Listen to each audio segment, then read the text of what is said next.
Okay, and welcome to Ultima 4, Quest of the Avatar. Let me just mute that. Okay, replace my CPU from so I went from 2.4 GHz to a 2.333. 2.4 to a 3.33 with virtualization technology. Anyway, let's get stuck into it. This is also part of the burn-in process, what I'm doing. So let's initiate a new game. Well, it's Snape. Might as well, since the other games we started with Snape. Male. Day is warm, yet there is a cool breeze. The latest in the series of personal crises seem insurmountable. We're being pulled apart in all directions. Yet this afternoon walk in the countryside slowly brings relaxation to your harried mind. The soil and strain of modern high-tech living begins to wash off in layers. That willow tree near the stream looks comfortable and inviting. The buzz of dragonflies and the whisper of the willow's swaying branches bring a deep peace. Searching inward for tranquility and happiness, you close your eyes. A high-pitched cascading sound, like crystal wind chimes, impinges on your floating awareness. As you open your eyes, see a shimmering blueness rise from the ground. The sound seems to be emanating from this glowing portal. It is difficult to look at the blueness. Light seems to bend and distort around it, while the sound waves become so intense they appear to become visible. The portal hangs there then, with a rush of imploding vacuum, it sinks into the ground. Something remains suspended in mid-air for a moment before falling to the earth with a heavy thud. Somewhat shaken by this vision, you rise to your feet to investigate. A crude circle of stone surrounds the spot where the portal appeared. There is something glinting in the grass. You pick up an amulet shaped like a cross with a loop at the top. It's an ankh, the sacred symbol of life and rebirth. But this could not have made the thud. You look again and find a large book wrapped in a thick cloth. With trembling hands you unwrap the book. Behold, the cloth is a map. It lies within not one book but two. The map is of a land strange to you, and the style speaks of ancient cartography. The script on the cover of the first book is arcane but readable. The title is History of Britannia, as told by Kyle the Younger. Now the book is disturbing to look at. Its small cover appears to be fashioned out of some sort of leathery hide, but what creature is uncertain. The reddish-black skin radiates an intense aura suggestive of ancient power. The title is beyond your ken. Dare not open the book. Disturb whatever sleeps within. You decide to pursue the history. Settling back under the willow tree, you open the book. Read the book of history. Oh, really? Read the book of history. Okay, so let's read the book of history. If you haven't ascertained, we're on planet Earth, as it were. I've already read through this. This page goes on about the ages of darkness, in particular Ultima 1 and 2. I'll just give you some time to read through that.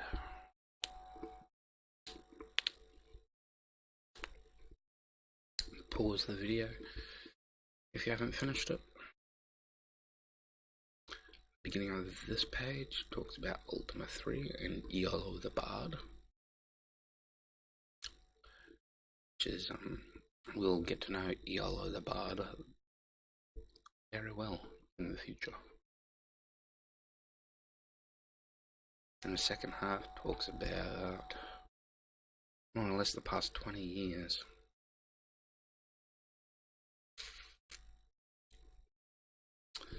and with the structures of, say, the Lyceum, Empeth Abbey, and the Knights Order of the Silver Serpent.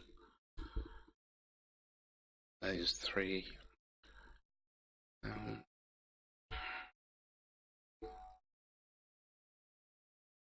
Well, I'll tell you, the Lyceum is truth, Empeth Abbey is love, and Knights of the Silver Serpent is courage. You'll learn that as you go on. It doesn't implicitly say, but there you go. Chapter 2, Geography. We won't worry about that too much right now. So we'll go back to the game. I just wanted to bring everyone up on the history of Ultima 1, 2, and 3 mainly. There will be places like, we'll get to know all the different places. We'll have to visit them all. Closing the book, you pick up the Ankh. As you hold it, you begin to hear a haunting, familiar lute-like sound wafting over a nearby hill. Still clutching the strange artifacts, you rise unbidden and climb the slope. In the valley below you see what appears to be a fair. It seems strange that you came that way earlier and noticed nothing. As you mull this over, your feet carry you down towards the seat. This is no ordinary travelling carnival, but a Renaissance fair. The pennants on the tent tops blow briskly in the late afternoon breeze. The ticket taker at the Ren's Fair gate starts to ask you for money, but upon spotting your Ankh says, "Welcome, friend, enter in peace and find your path." The music continues to pull you forward amongst the merchants and vendors. Glimpses of fabulous treasures can be seen in some of the shadowy booths. These people are very happy. They seem to glow with an inner light. Some look up as you pass and smile, but you cannot stop. The music compels you to move onward through the crowd. Through the gathering dusk, you see a secluded gypsy wagon sitting off in the woods. We'll get to know these gypsies quite well, I think. The music seems to emanate from the wagon. As you draw near, a woman's voice weaves into the music, saying, "You may approach, O seeker." Sorry if I'm yawning too much. You enter to find an old gypsy sitting in a small curtained room. She wears an ankh around her neck, and in front of her is a round table covered in deep velvet.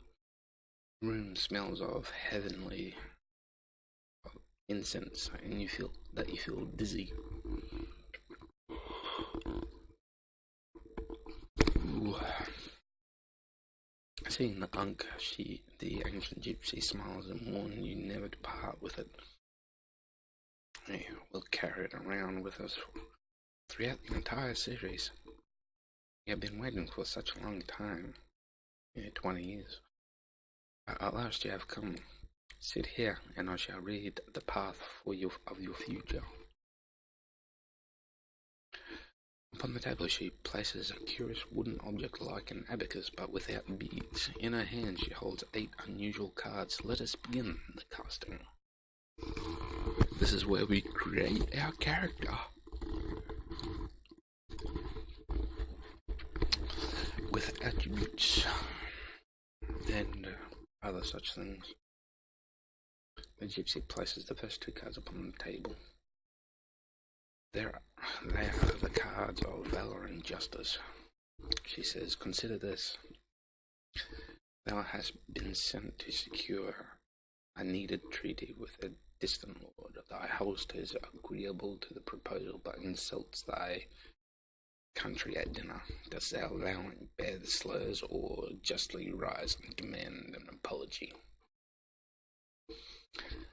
Well, like I said, we're creating our character, so I would say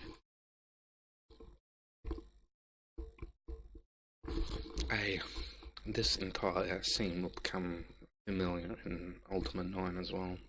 and maybe even a few of the others. Ooh.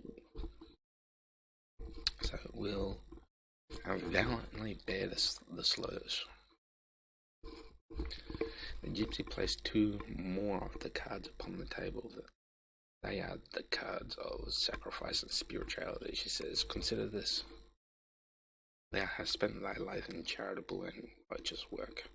An uncle, the innkeeper, lies ill and asks you to take over his tale. Dost thou sacrifice thy life of purity to aid thy kin, or decline and follow thy spirit's call? Difficult choice, but they're all supposed to be difficult choices. But we'll go with B, decline and follow thy spirit's call. The gypsy places two more of the cards upon the table. They are the cards of compassion and honour, she says. Consider this. Thou art sworn to uphold our Lord, who participates in the forbidden torture of prisoners.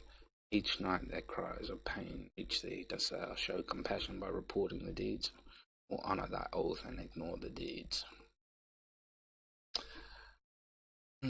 I would say A in this case. The gypsy places two more of the cards upon the table, and they are the cards of honesty and humility.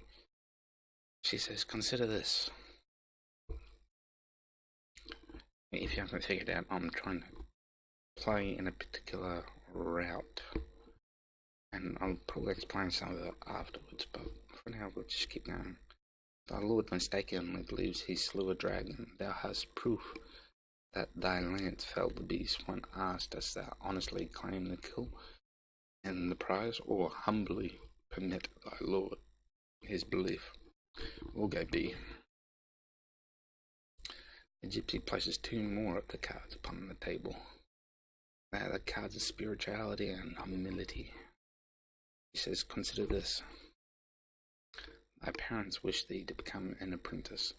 Two positions are available. Dost thou become an acolyte of the spiritual, or become an assistant to a humble village cobbler? Yeah, this is where it gets tricky.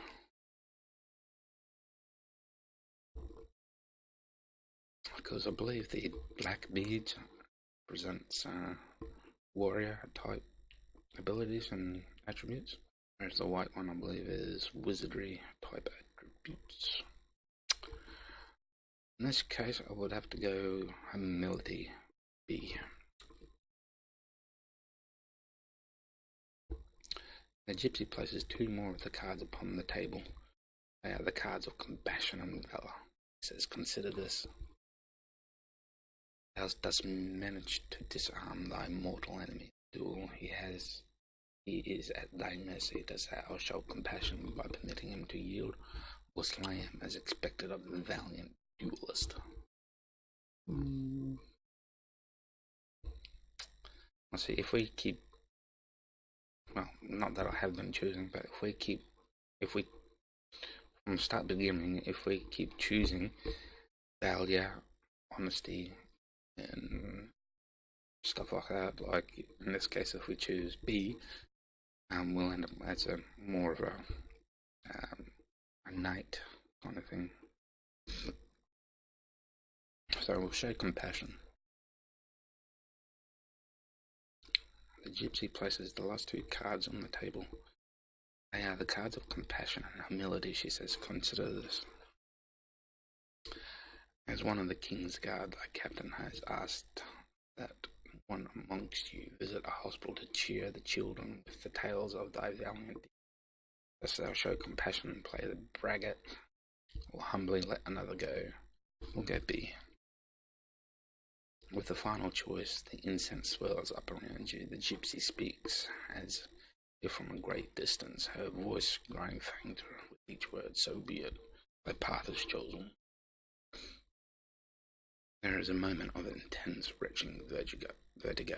As you open your eyes, a voice whispers within your mind, seek the counsel of thy sovereign. After a moment, the spinning subsides, and you open your eyes to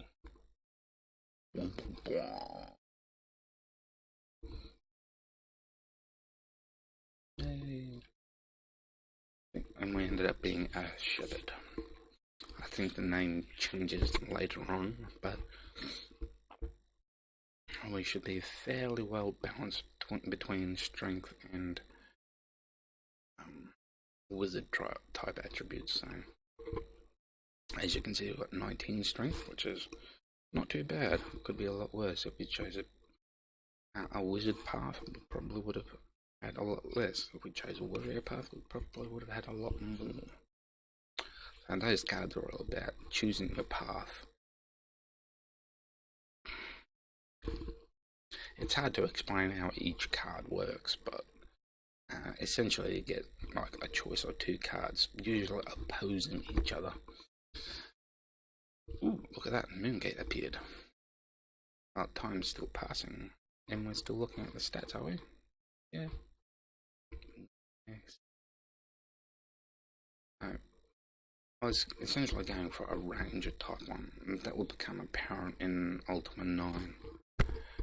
It's just a bit more balanced, so I would have a bit more health and magic capabilities. It's not always best to be a strong warrior and whatnot in these games, or a strong wizard. It's usually best to be sort of both. I hope that makes sense. It probably doesn't, but as we progress through the games, it should. So, Magencia. The ancient city of Magencia. Oh, let me just slow this CPU down.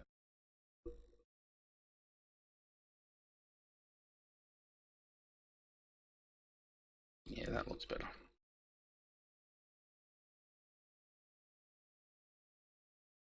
Okay. The magic would be interesting. Basically, I was using the arrow keys left and right to go through the list here. Oh yeah, good. G must mean good, as in alive. Get out of that. There. That's a poisonous area, that blue one. This isn't an actual EGA game, at least. Oops.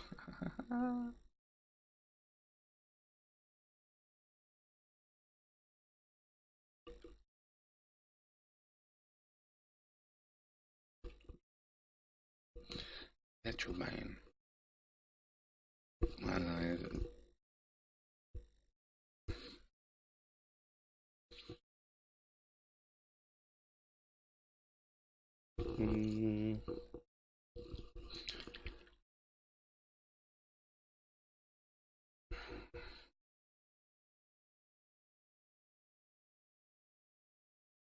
Yes, okay. This will become more apparent as we play. That there's X number of virtues based on X number of principles. I'm sure some of you have already figured out what those principles might be. There's 3 of them.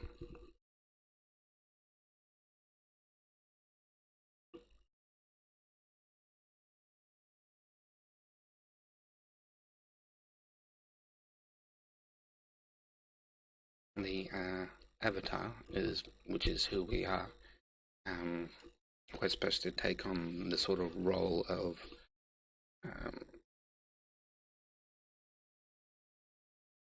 what is it? The person to emulate the well, I suppose you should say person of the most virtue, which I don't know, a lot of you will be like, yeah, why can't we play the villain? Why do you always have to play the villain? Anyway, you do get that option later on in the games, but we'll end up playing other games where we can be the villain and stuff, so don't worry. But we'll just leave it for now. Actually, I might just... yeah, okay. It's one of these annoying games where you have to type everything. But at least it's more graphical.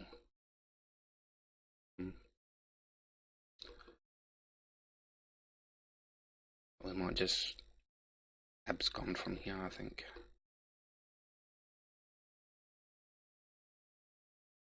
But it gives me an idea where we are located.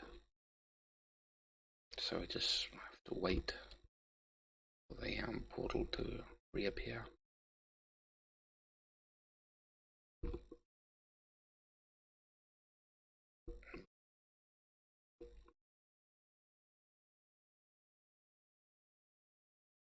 Ah, crap.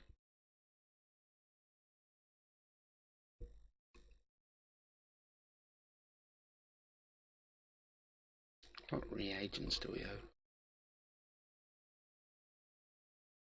Garlic and ginseng. Can't think of anything that would help us without.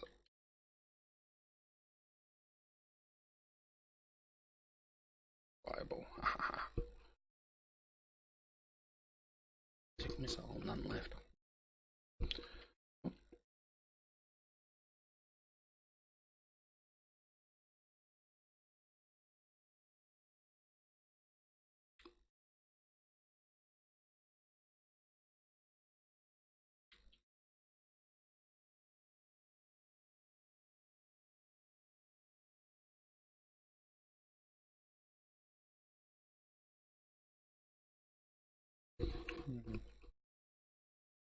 Oh, great, barely wounded.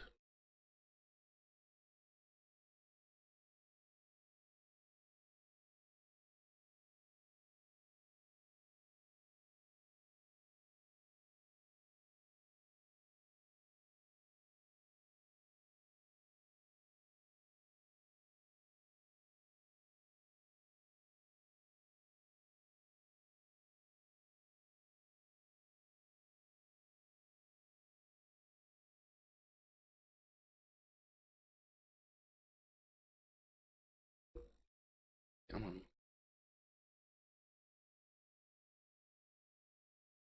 Heavily wounded, finally.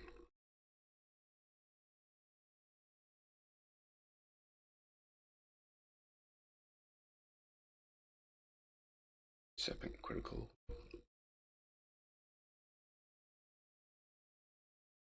Okay. Getting too much of a fight. Can we cast heal? No.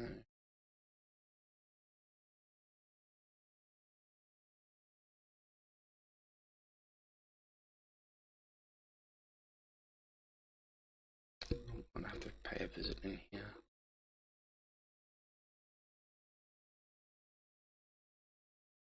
Even if we have to fight.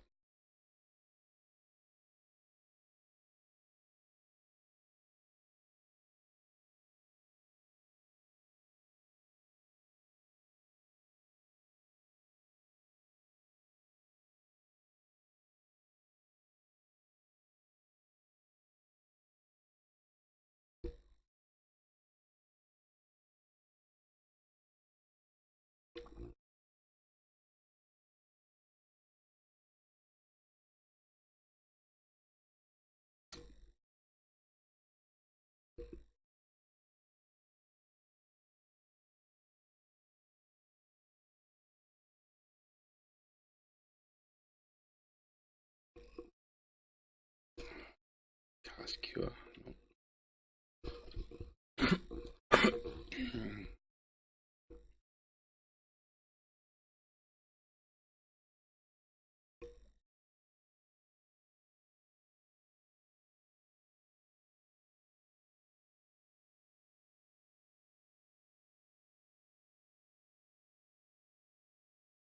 So it doesn't look like there's anything really in this town. And we're dead. Wait.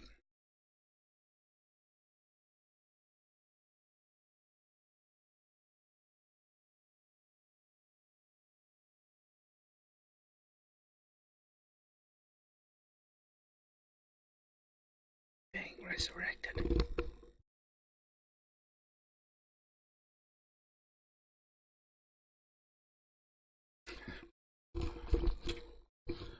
game's running a bit slow, so I might have to speed it up.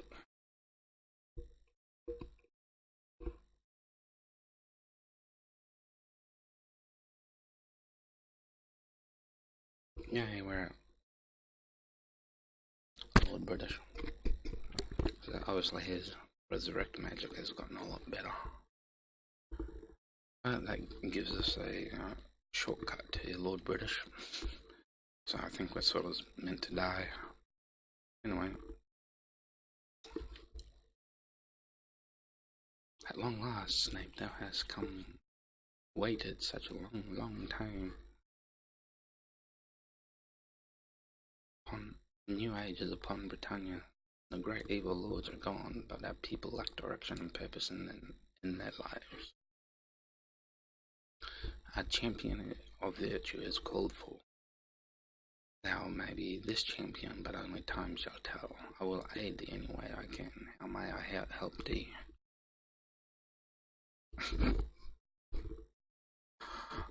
Just be a pain.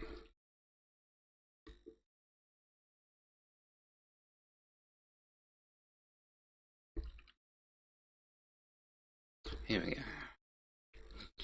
The 8 virtues of the Avatar, which is the name of the legendary hero. Honesty, compassion, valor, justice, sacrifice, honor, spirituality, and humility. So we've got to be able to display these traits.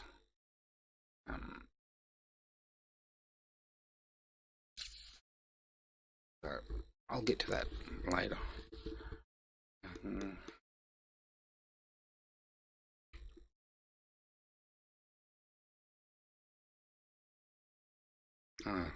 Probably can ask.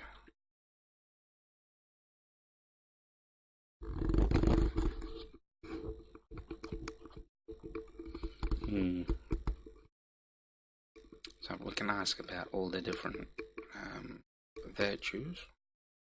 We probably can ask all about the different cities. Oh. Say justice.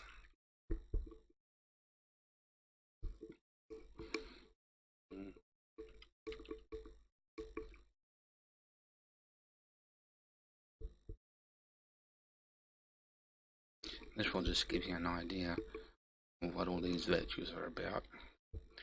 It doesn't tell you how they came about, but it's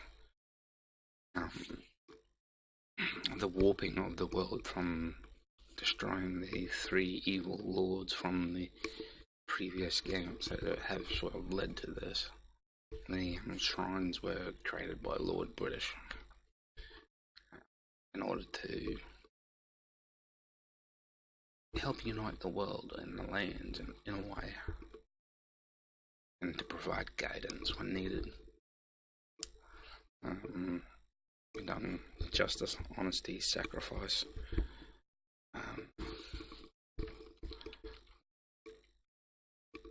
valor, compassion, honor, spirituality, humility. I keep forgetting all these different ones. Magenta, which is where we were. And of course you got the opposing of the of each virtue as well. Like compassion becomes greed, valor becomes cowardice, justice becomes injustice, and so forth.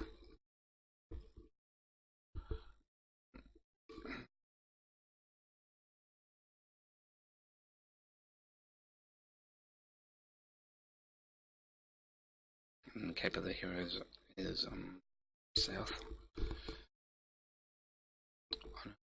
Donna wasn't.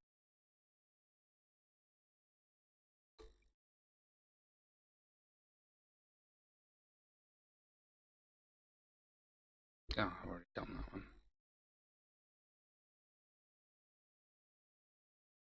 Compassion,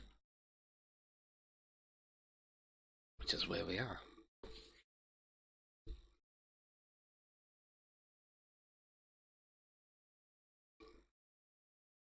It can be pretty specific. Valor.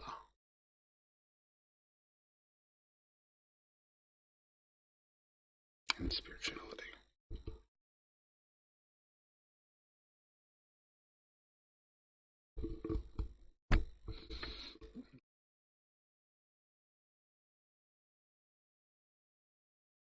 And Scarabray.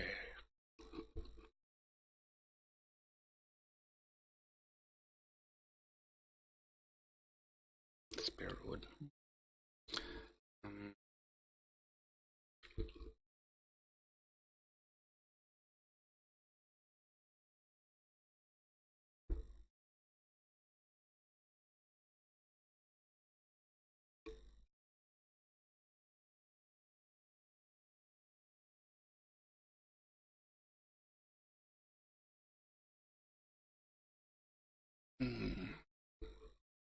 Which is going to be a task unto itself, I think.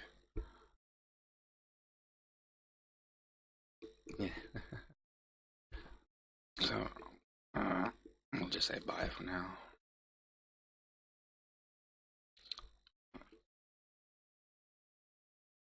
If we talk to him, his name is Juliet. Okay. We'll just say bye for now.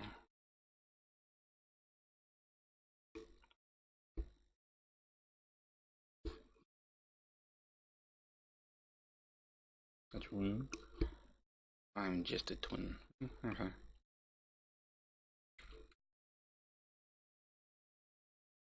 I'm just a twin. Let's find our way out of here. Get to the world, and I will end this video.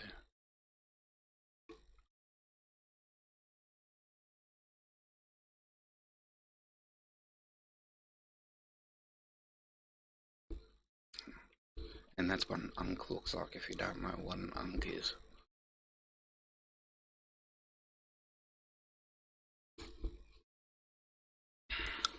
And when you buy the Ultima Dragon Collection, you actually get one. I've got it upstairs at the moment. I should bring it down and show you guys. But you also get various maps and stuff. What I want to show you just before we leave is the map. The in-game map is pretty, well, not the in-game map, but the map in the help file is pretty cut away. Like for example, the right hand side here is scanned in at a higher resolution or zoomed in more than these two, so the two sides will never match. But yeah, that's Britain where we are now, and yeah, that's Verity Isle. And this is where we would. No, can't be where.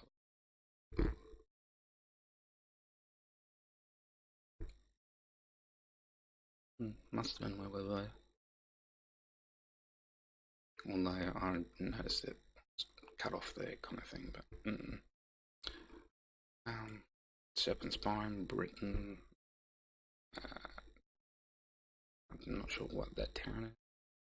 I'm pretty sure that's in Magentia. Cape of... No. That should be the Cape of Heroes. Trinsic should be around here. Scarabray is somewhere around here. And Jalom is around here as well. Minok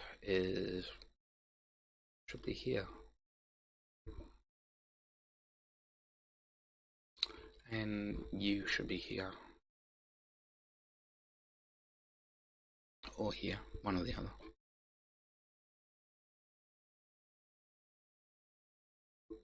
Oh, that's probably Scarabray up there.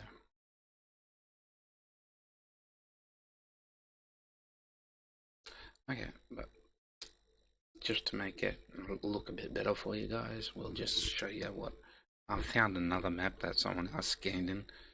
You do get all the maps when you buy the game, but all the maps are with my books, which I left many moons ago in another state when I'm going to Sydney for a visit. So yeah, that long story. but we'll just bring this up, and that's essentially what a better view of the map would look like if you had one printed. You can notice the scan lines in it, and I left the credits at the top there. But yeah.